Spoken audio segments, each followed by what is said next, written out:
Hello, this is Todd Sear from Engineering.com. I'm here at the USA Science and Engineering Festival in Washington, D.C., and I have the pleasure to sit down with Miss Mayim Bialik. Mayim, thanks for joining us today. My pleasure. Now, you are a star on the hit show, The Big Bang Theory. What I think more and more people are finding out is that you are a honest-to-goodness, professionally trained and educated neuroscientist. I am a Dr. Mayim Bialik, yes. That is fantastic. I don't know anybody else in the world that's gone from actress to neuroscientist to actress, educator, mother, spokesperson. What was the motivation to get into neuroscience? I was on a TV show when I was a teenager called Blossom, and it was on for 5 years. I was 14 to 19 when I filmed it. And just like every other 14 to 19-year-old, I had to go through whatever schooling occurred in those years. And I had an amazing woman tutor. She was a dental student at UCLA at the time, and she answered a want ad for a Hollywood actress who needed a biology tutor. And she was an amazing, amazing teacher.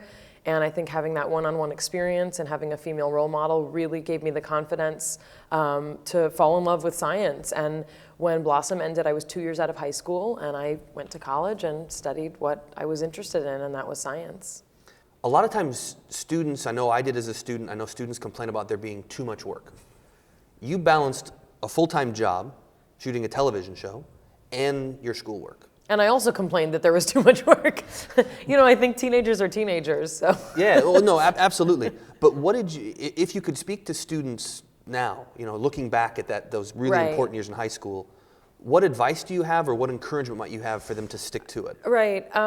It's a great question. I was a person for whom, and that's what I'm going to be talking about at the festival today, science didn't come easily to me. What did come easy to me was trying to be organized so that it didn't feel out of control.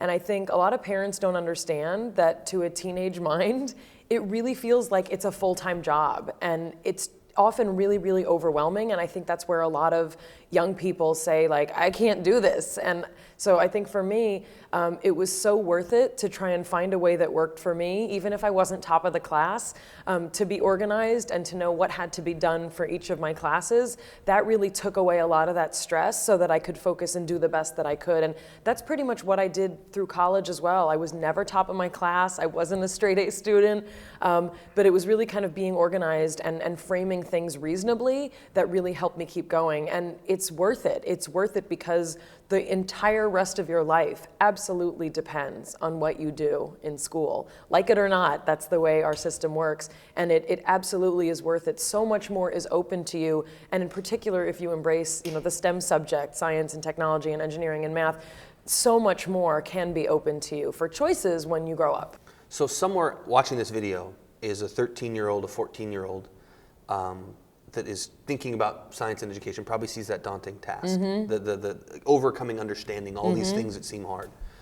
Do you have any advice, things that they can do? I mean, think of the adversity you went through having a job, a full-time job and going to school. Well, I mean, I think it varies. It varies by student. It varies as to kind of how much time and energy your family has, to help. It varies as to how many resources your school has. But I think ultimately, we live in an amazing country where there's a tremendous amount of possibility no matter your level of challenge or difficulty. And I think if this is something you love, there has to be a way for your community to support it. And it may take more work than it should, but it's young people like that who then make those possibilities open for other kids so it's not hard for them. So go out there, work on hard things, get your hands on things and start understanding tough concepts, and watch more videos from the USA Science and Engineering Festival on Engineering.com.